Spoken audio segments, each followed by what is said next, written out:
I've had artists like use quality shit. I've had Okay. artists tell me that and I have No, we've I've got had it. artists like use What the quality fuck is going on? I've had artists tell me that we have a delay. Check. No, we're fine now. That's coming through line 3. Okay. Good morning. Checking in with us. Morning, everybody. Shane from. Oh, I know where that was coming from. It was coming from the. From that. Yep. Because I ran that into line 3. Yeah. So it's been a while since morning. You were just saying before, and you're saying, "Oh, I'm not as prepared as I was." Neither am I. Good. Yeah. So Good. No, what we were talking about was cables and how quality cables can be a little pricey whenever you start building your studios out. yeah.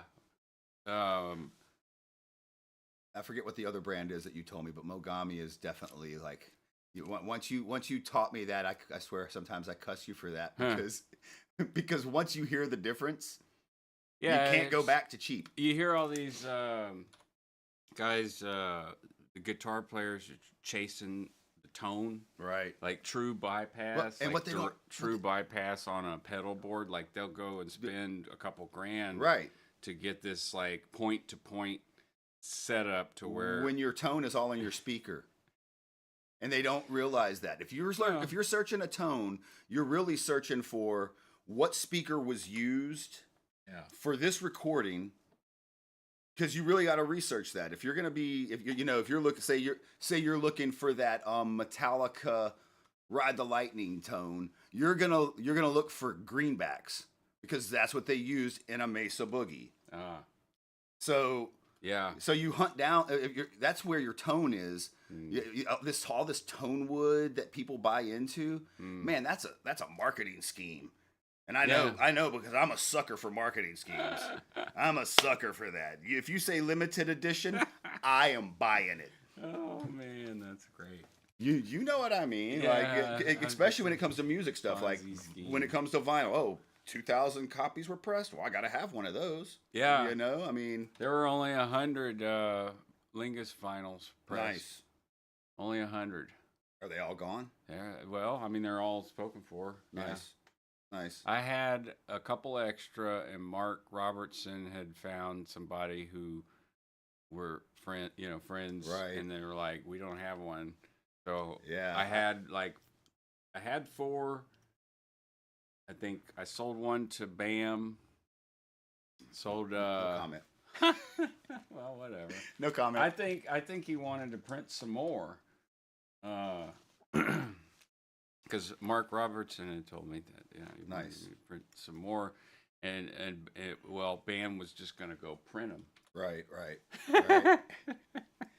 I wonder if he ever did. And Mark was like, "Nah, you better not." Yeah, because you don't own the. If you don't own the rights, I don't really own it either. Right. But it was entrusted to me to do something, and I did it. So, but it's so fucking random to me. Right. Why me? Why you? Man, there's a lot of reasons for that. Oh well. There's a lot. There's a reason I wanted you as an affiliate for my label because, for one, we're family. Yeah. And your opinion, Nepotism. your opinion, Nepotism. nah, your opinion, your opinion because of your history in the music industry. Yeah. Is very important to a lot of people in this area because not a lot of people have the same experience that you have.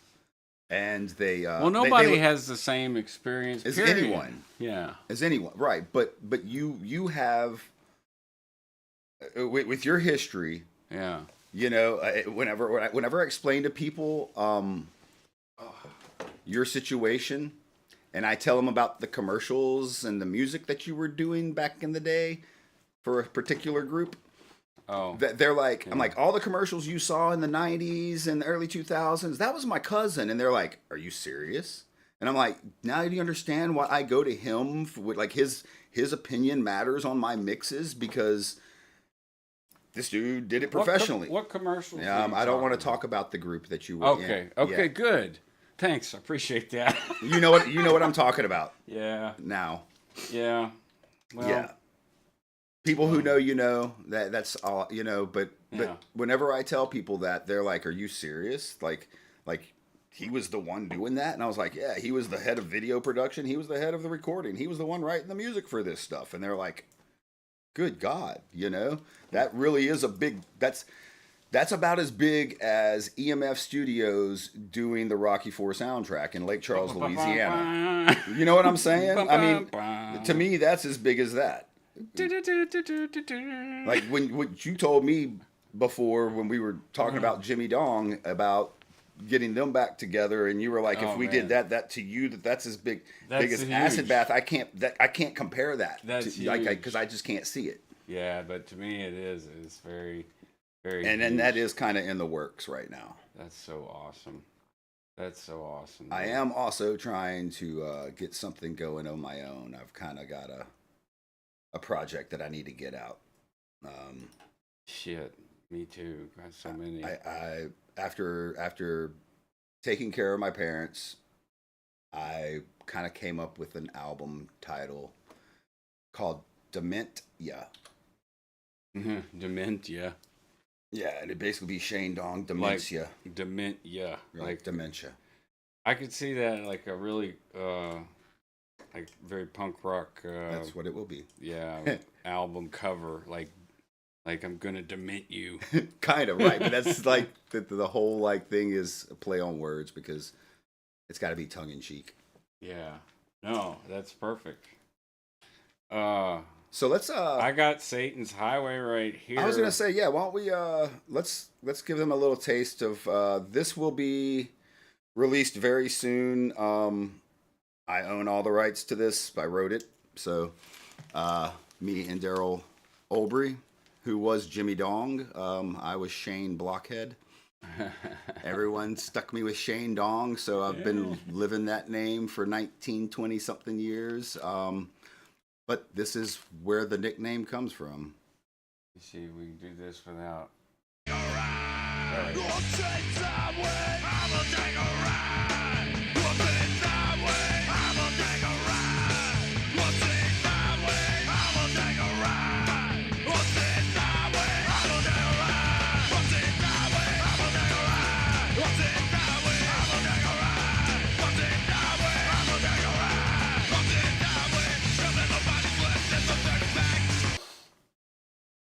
Oops. Why did it stop? Oh, I'm playing it from the damn drive. The drive stopped. Yeah, Google Drive. Hold on.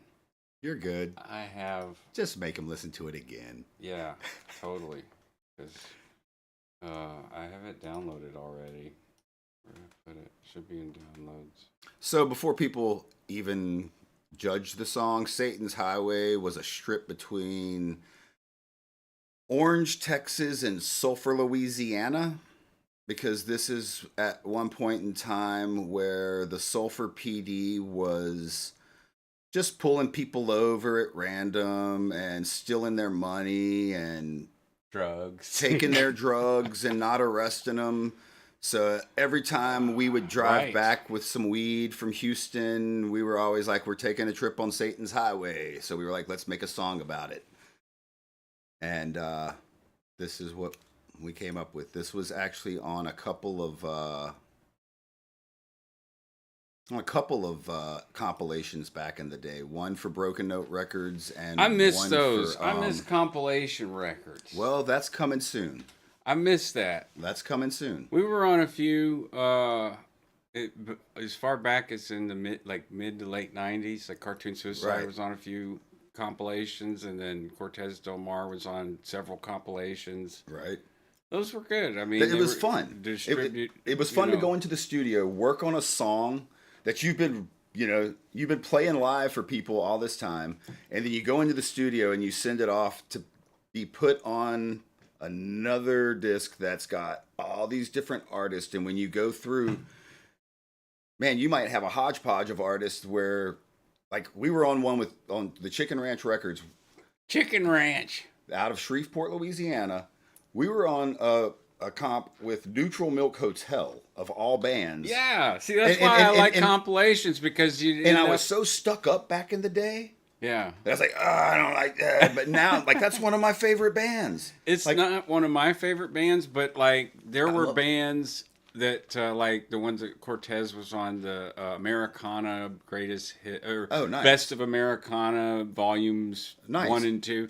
And this was just from a publisher out in Tennessee. And, you know, you submit your music, and they basically get it into not just, like, general population distribution, but it would get it into people's hands that were playing musicians. Right. And gigging musicians. That's kind of what you're trying to do whenever you do these, because people would hear this and be like, man, who are these guys? You know, and then as they're on tour, you may be touring, it's like a very viral. It's the old school viral. We didn't have internet back then. We didn't have let's see, to book gigs, the closest thing to the internet we had was Maximum Rock and Roll's Book Your Own Fucking Life. Oh. And when you've bought a copy of that, I hated that book. You know, I went for instead. I loved it. The indie Bible. Okay, that works too. I agree. It's the same concept. Same deal. I just didn't like the way it was written. Is what it amounts to. I was being a book snob about it. Right.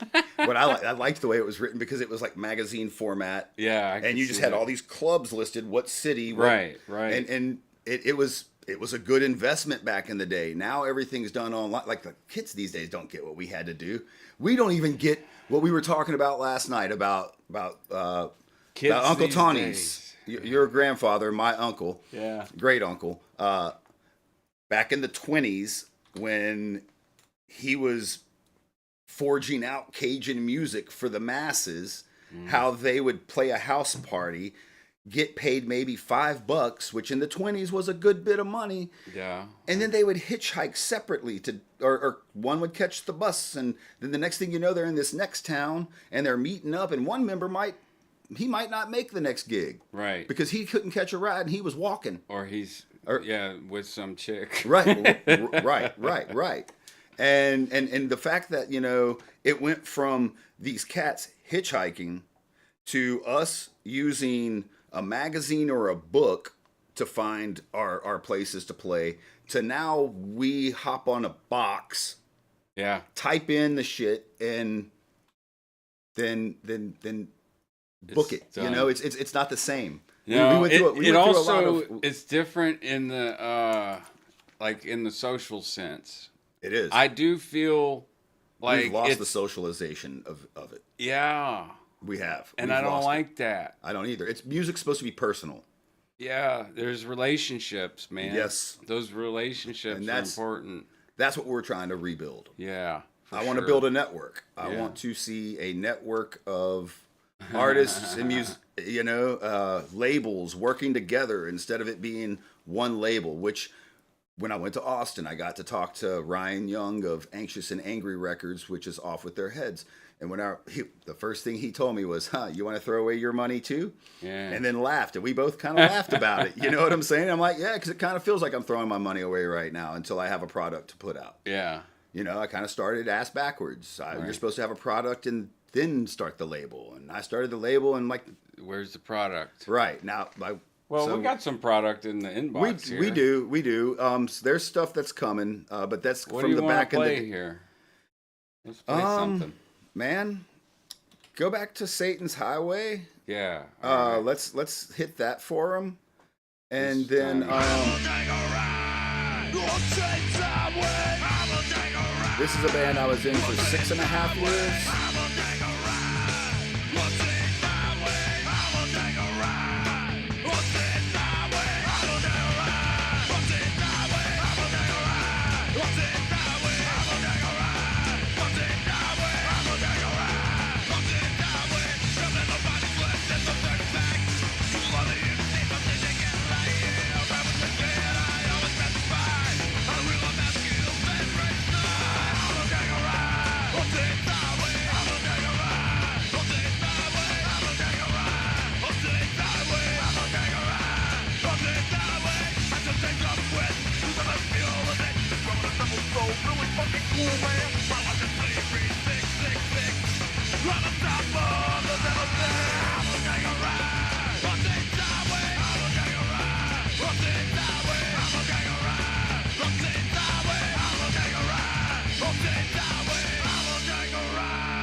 It's just I could put it on repeat, man.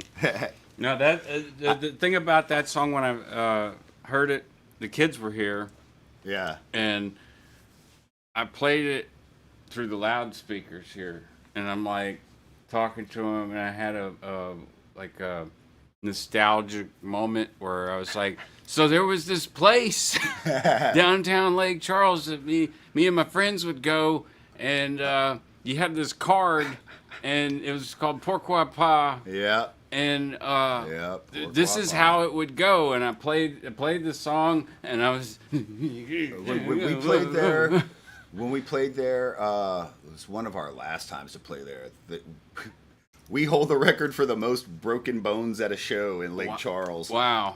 Like there was like 15, 20 people. How many broken bones? I mean, from people pitting so hard. Yeah. It was insane. There was like a couple broken noses. Yeah. A couple people broke their legs, arms, and I was like, oh my god. It was rough. I was like, I didn't know we threw down that hard. Dude, you know? I was showing the kids with the with the door. Like I'm like, you see how the music slows down? That's when you're kind of like getting ready and pumped up and getting to go back into it. Back into that Right. shit. And then when it starts, you just all run in and imagine that's a person and this is a person that was both sides of the door. And I'm like, I did a little. I'm like, oh, I don't want to hit the. And from an outsider looking in, yeah, it looked more like you were being really violent with each other. Yeah. Totally. But if you went down, people were there to pick you up. Absolutely. And it's a brotherhood thing. Yeah, It's getting your aggressions out to aggressive in a healthy music. way, and it was better than fighting. Yeah. Oh, most definitely. You know, I mean, yeah,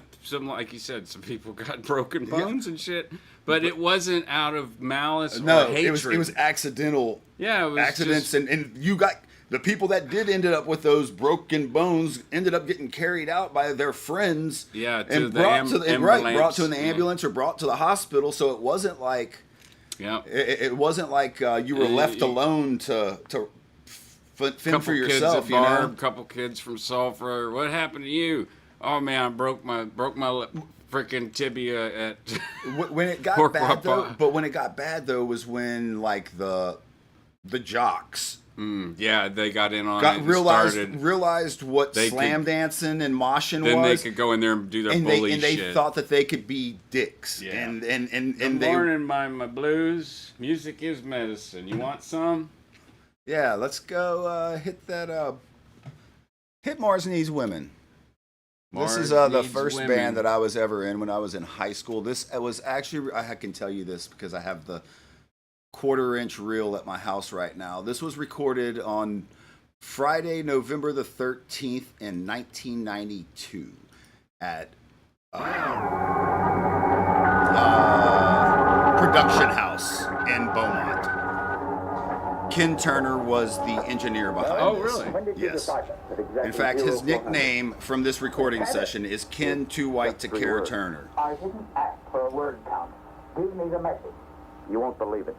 We've checked and double-checked. It keeps coming up the same thing.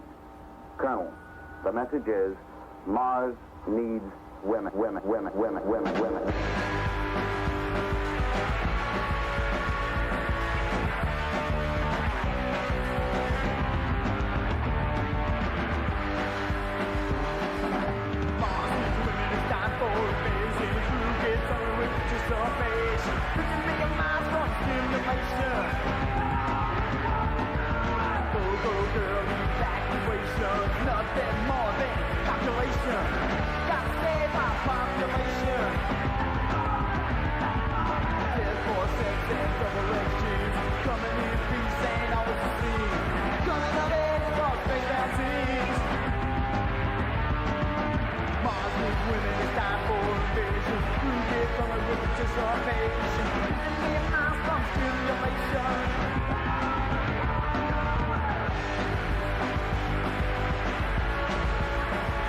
Blues is in Europe. Yeah, she just said she was 15 in 1992. I was 16. 11. I was 16. Sorry. Yeah, I was 11. But I'd be going to them shows, man. 11, 12, 13. Getting my aggression out, my teenage aggression. We were so influenced by the Misfits and Sam Hain. Cynthia was 12 in 92. This is so great.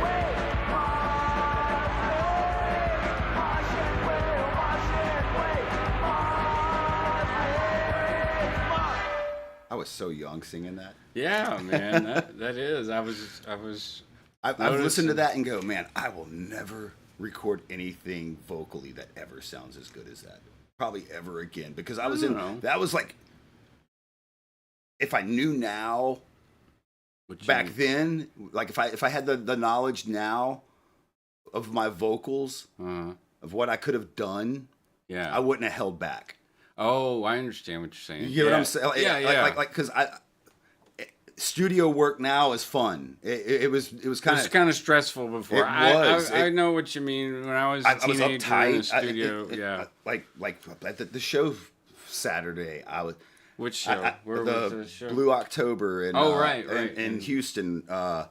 Annie was sitting next to me, getting down, and like I was all kind of stiff, because I'd never really listened to the band, and I have a great appreciation for him now.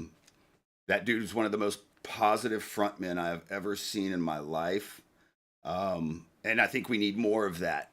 We need more frontmen that lift up the audience instead of thinking that it's all about them. Yeah, because it's not. If you don't have your fans, what you're doing, if you're doing it for the wrong reasons, it comes back to bite you in the ass, because people realize that you're fake.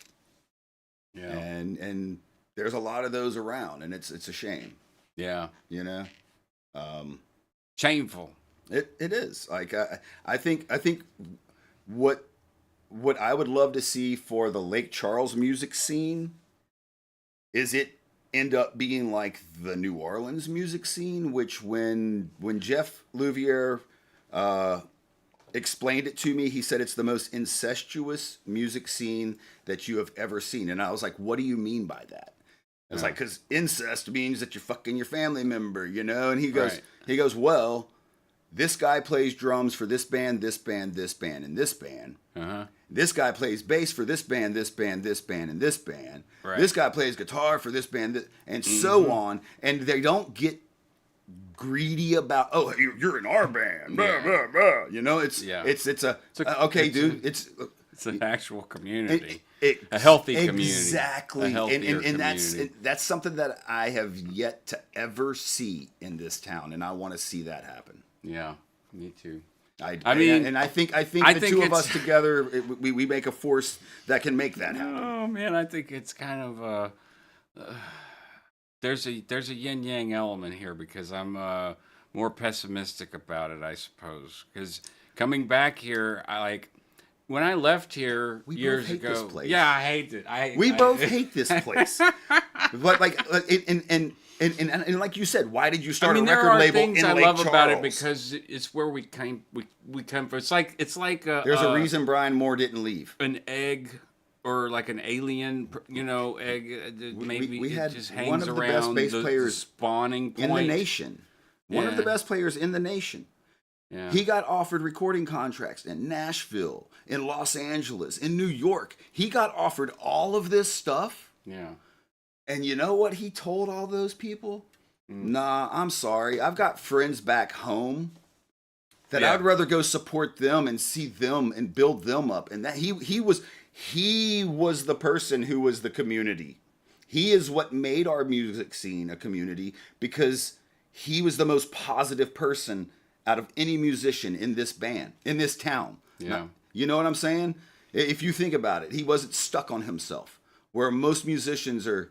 Hey, I'm guilty of it. You're guilty of it. Yeah. Where you get that uppity snobby, and you don't even realize you're being that way. Right. Yeah. But it's an air about a musician that he didn't have. He was a humbled and other than you, probably one of the most talented people that I have ever known.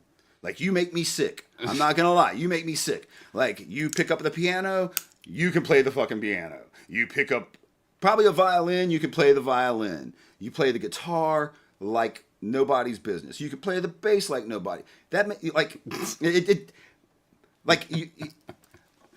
didn't realize, honestly, until that one day we were sitting at someone's house doing some recordings, and you sat down with a guitar and just started wailing on something randomly, and you kind of left my jaw on the floor. And I was just like, I'm related to this dude. Like I see, like this was after Popo died, I guess. Yeah. I was like, I see where like music is in our blood. Yeah. You know, I mean, it's in our culture, it's in our DNA, I think. You know, so I guess blood, yes. And to go back to why I started a record label, my arthritis in Lake Charles. Well, because this is where I live right now, and see, that's the thing with me too. This is where I'm living right now. So this is got to be where I'm at. Yeah. I mean, jinx. But I would love to see this town build up again. You know, I would love to see the artists that get signed to this label, which it's like a slimy, oozy, funky there's a few billionaires that live here. There's a lot of billionaires. Bless you. What it is, dude, is this state has an oppression over it that it has had that's lingered and will not disappear until we grow up and grow past it. You know, and I'm not so sure that's not like something that people think about how want. Think about how free you feel whenever you go to anywhere else but here. Yeah. Exactly. Like whenever you leave it's so here, oppressive here. This is why good music comes from here. Thank you. That's why good music comes from here. You know. Yeah, we've actually talked about that, and I agree with you. I think that that whole encompassing phrase is like a TLDR, no pressure, no diamond. Right. You know. Right. But you could go. Yeah, we could talk about how that living here and all of the social things and whatever and the traditions. Think of the styles of music that actually originate from Louisiana. Oh, it's jazz, Louisiana, Mississippi, sludge metal. Yeah, you wouldn't have stoner rock if you didn't have artists from New Orleans doing what they do, because and guys from California try to recreate going and doing it better in some cases. Monster Magnet. Monster Magnet to me is like the ultimate West Coast stoner metal. I always thought Fu Manchu. Fu Manchu. Yeah. They're great. But I haven't heard as much of their stuff. But neither of those bands can top Crowbar. Yeah. And you know that hands down. They have that sludge, and then throw in that thrash mix with it, and you're just like, whoa, what just hit me? Yeah. You know, I mean, Crowbar that's one of the best bands to ever come out of Louisiana. I've listened to all of their shit because I used to do handyman work with Bouillon, Jeremy Bouillon from Choke. And but I'm also a big Goat Whore fan too, because that's just I've listened to plenty of that. I can't tell you not one of their song names, but I've listened to. I mean, in the truck, on the way to the job, in between the job, for lunch. Because when I'm working with Bouillon, we smoke a little bit, and then we get hungry, get the munchies, and we go to Popeyes. And well, that was like working for Daryl. Like we worked together and we played in a band together for so long. You get the work done, but that's like I sent him a message yesterday, and I was like, dude, I've got a great photo idea for your band, because their band's East Texas Adrenaline. So I was like, let's find someone who's got a dragster, have your singer sit in, you sit on the engine block, and two dudes on the other two on the side, and then take kind of like an angled shot. And he goes, in bikinis, right? And I was like, well, I was thinking clothing optional. Oh, clothing. And I said, but that's up to you guys. And the jokes just kind of continue. And I was like, man, I forgot how fun it was to like joke around with him, because like we just have conversations frequently now, and it's not like every day like we used to do, where it got to the point where we were around each other so much. I think we both got on each other's nerves. Yeah. That happens. You get too in tune with somebody, too attuned. And Yeah. You start invading each other's minds. And he always had my best interest at heart, and I didn't see it at the time because drugs were more important, you know? And East Texas Adrenaline, I got that right here, 1,000 Miles. yeah, you can go ahead and play that because they are a Fonzie Scheme Records band. Hell yeah.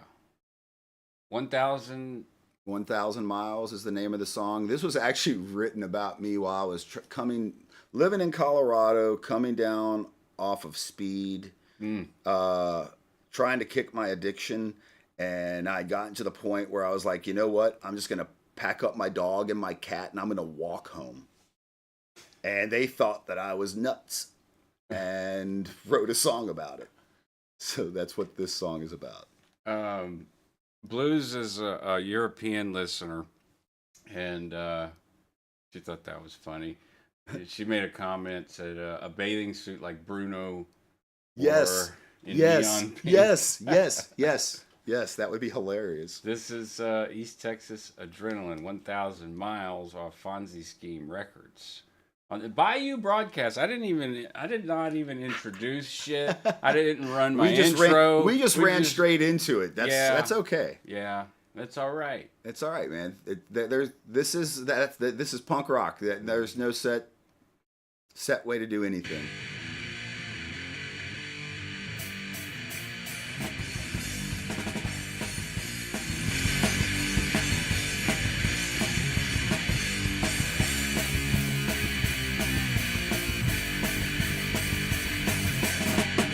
Texas, brand needs a mix. Bad man cut you out in the sticks. Now you're on a stretcher, all stretched out. Oklahoma got you on the walkabout. 1,000 miles. What you say? 1,000 miles. Down that way.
Yeah, those dudes rock.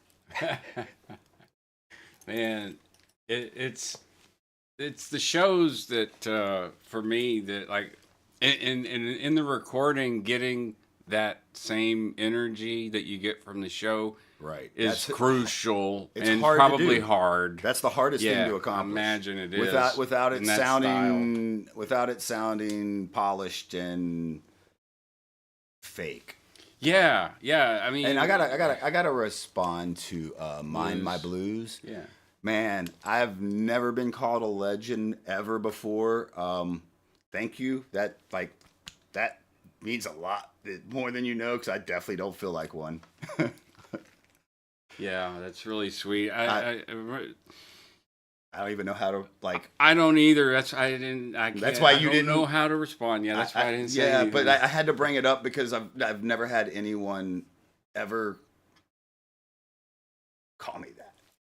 That just thanks, give dude. You some love. Much love to you too, dude. I think it's a female, but I'm not sure. Or sorry, male, female, whoever. Thank you so much. For real, that means a lot. I just assume, yeah, all good. All good. Let's rock. Let's go into some more music. What did you drop? What did I No, drop? I stepped on the cable. You're breaking shit. Sorry. No, man, this thing is.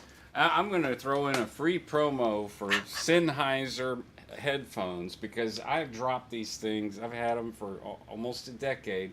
The Sennheiser. I think the mic is picking up on it. Well, it's see that one? Yeah, It's muted. Okay. Yeah. So the Sennheiser. Damn, I don't even know the model number. So Let's see. I can guess probably it's find not it. a very good promo, is it? I see the tapes. These have been around for a while. Yeah, no, I've They dropped probably these don't things. even make these anymore. I mean, these things can take impact. No, they probably don't. That's the sad thing. They do, but the quality is it's lower. Yeah, because it's this gotten plastic is. all right. This right. plastic is yeah, awesome. because they when they have something good, they ruin it by cheapening it by mass producing it. Yeah, And when not- it first came out, they were great. Go with see, I sent you 2 eater orbs. Do the sun never sets. This is Hold on, I want to talk some shit first. oh, okay. But for wanna- the next song, let's do the sun never You sets. know which one you want to do Yeah. next. All right. 'Cause I want to talk a little bit of shit on some of my bandmates, Oh. just for fun, just for funsies. So, oh, is that your car? That sounded It was. Yeah. Okay. Let me take these off that way. Oh, And I don't know if I muted my phone. there we go. Okay, so I want to find this video. It's going to be up top. And if I put this over here, then I can go to, what is it, this one? Yeah. I gotta throw props to my bandmates because. Oh, this is just a joke. Oh, I get it. Oh no, I know. Oh, trash talking's good. Because I have to say, for the first time in a long time, I stepped away from music after dealing with a bad experience from a drummer, and I really didn't want to play live anymore. I didn't want to do it anymore, and having the Von Dukes invite me to come play bass and sing backup, and then Charlie Guidry joining for playing lead guitar and singing backups, I'm having the most fun, I think, that I've ever had in a band, other than whenever I played in Black Ferratu, because Black Ferratu was a lot of fun. But the Von Dukes, we will be having some new stuff very soon. We will be playing Lake Charles soon. I'm actually the person in the band that's in charge with booking now. So we're in a couple of months we will make an appearance here with the new Von Dukes, because it's New lineup. It's a new lineup. It's kind of it's kind of losing the rockabilly and going back more to punk rock and roll. Okay. Think Social Distortion, Super Sucker style. Nice. Which I with know maybe a Ben's little really little gruffer sound. So yeah, I really am thankful that these guys brought me back from the dead, basically, because I know that feeling. I really didn't think that I would ever do this again, and to be back doing it feels great. It really does. Yeah, and I can't fucking find this damn clip that I'm looking for me to talk shit on Taylor Fillion. Oh, okay. Yeah. Right on. Every damn practice with Billy Strings, man, Billy Strings. And his Appalachian picking style. Blues, we're planning on exporting, just Oh so yeah. you know. Oh yeah. We want to go over there. Yeah. We want. I definitely want to go hit Europe. They hate us here. They fucking hate us here. Why would you come here? You want to come here and watch them hate us here? I mean, we could go over there and y'all could love us you there. know what? You know what's crazy? Okay, Saturday night the opening band for Blue October, James and something was their name. The lead singer gets up and he goes, "We normally play to 15 people a night, if we're lucky, right, and when we're back at home." And we got a phone call from Justin from Blue October to say, "Hey, will you come play this tour with us?" This is the biggest crowd we have she's in ever. Munich, man. That's exactly wow. where I want to end up, is in Germany, bro. This is the biggest This is where I crowd we've wanna ever export played to. the music Can we too. take a picture of you guys with us? So at the end of the show, they got down and they were like they were so pumped up that they were amongst like thousands of people instead of 15. And to me, I think that's what would happen if a lot of these bands ventured out. You would get a better welcome somewhere else than you do in your own home area. You never get appreciated. I've here. been told that, dude. I was told this years ago by my two music attorney mentors that took pity on me because I pestered them about music questions all the time. the book the second book you told me I need to read. Yeah, Truth About the Music Business. Yeah. Steve Moore and Leslie Berman. Like, they told me when I was in my 20s, but they told me, and they knew that I wasn't going to be able to make it overseas because they just saw my lifestyle, and they're like, "Yeah, you would have had to have had money put back so that you could go over there and establish yourself there and go tour and whatever, and do all the shit you're doing here, but do it there, and then come back over here." And because you would build a bigger audience there the audience, than you do here, and then also whenever you start getting popular there, right, yeah. when you get popular there, it makes you popular here. Yeah, because a lot of people. Well, no, I'll tell you the reason. They told me the reason, because a lot, the festivals that are over there, like in Cannes, France, and big. I don't know all the festivals in Germany, but Wacken. You got Glastonbury too, which is Glastonbury, Wacken. There's a lot of stuff that goes on over there, anyways. That people from L.A. and New York and Nashville, they go to, right? Like the Hollywood elite or the entertainment elite, right? And so they'll come across you way easier that way, right. That's why Hendrix. That is part. Yeah, actually, they're like, "We're gonna put you in New York." Because and then that didn't work, and then they sent him we'll put you to England, London, and then he bring you name. back, right? And then he blew up, right? It's crazy how that. I don't know. Shit. I know. I for one have always been a huge. I can't find this English fucking video. A huge English band fan. Like, anything that comes from England is usually better than anything that was done over here. Yeah. But I realized later on that, like, they're just taking what we do and doing their own style of it, kind of like how Eric ska was the Jamaicans' take on 50s rock and roll. Yeah. And then it turned around and they're like, "That's cool." Right. What was the song? What are we playing next? The Sun Never Sets. Yeah, in that one. Scanning for viruses. Yeah, don't you send me no viruses. Oh man, I've got them all embedded. Cause I'm such a computer genius. Imagine. Download. Come on. Here we go. Yeah. The Sun Never Sets, and this is Fang Gang. This is the first band I was ever in.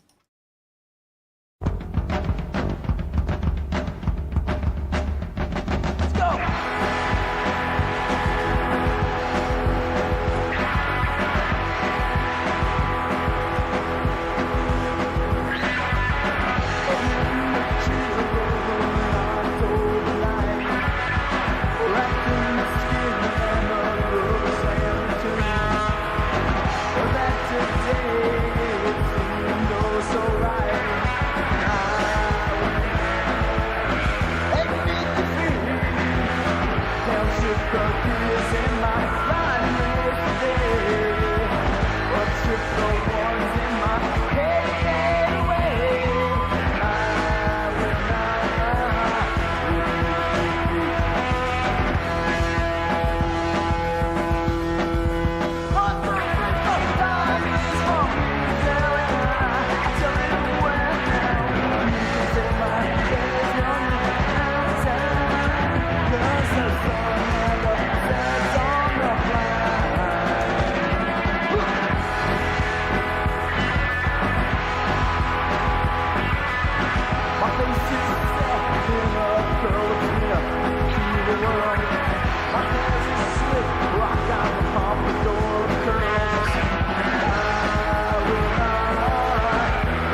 So that song's about. Is this the actual artwork? No, that's just what Jeff had designed for the clip art for it. Yeah. We're gonna do something. We were actually talking about it. Because what we're doing for the Back in the Day series, this will be the first release that we put out. We're gonna take the 1/4-inch tapes. So Blues is gonna be able to purchase some form of this. Yes. If she wants to hear the rest of it and relive her teenage years. Most definitely. Whenever when it's completed, yeah, I will be back to discuss where to purchase, because the way we're probably going to do it is what you and I had discussed, is trying to do direct to consumer. Yeah. Right. Where we're going to cut out the middleman and make it to where you're actually giving you're paying the artist, you're not paying for fees on top of it, you know. I will be posting updates, Blues. Yeah, and I'll be coming for what we had discussed was doing it like maybe twice a month together on updates, if not once a month. Because I mean, I'm gonna be, now that everything is so. Yeah, I redid everything so I can. The goal is to get the broadcasting just constantly, right, and then do reruns. I got this other machine over here too. I would definitely like to bring in if I could get like on one of the next, like Ben Duke or Luke Duke. That'd be great. Even because right now I don't have the 32 channels set up, but I do have 2 channels, and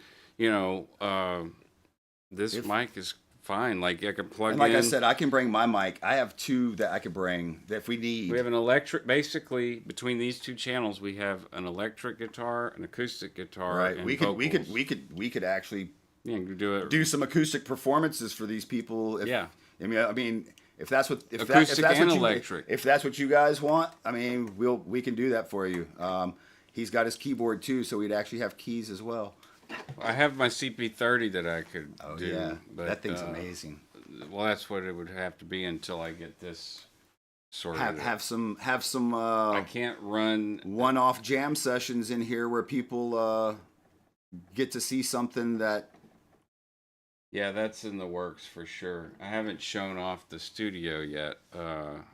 This angle is the only angle that has been seen, but I got some upgrades. We can do live broadcasts with up to 6 people.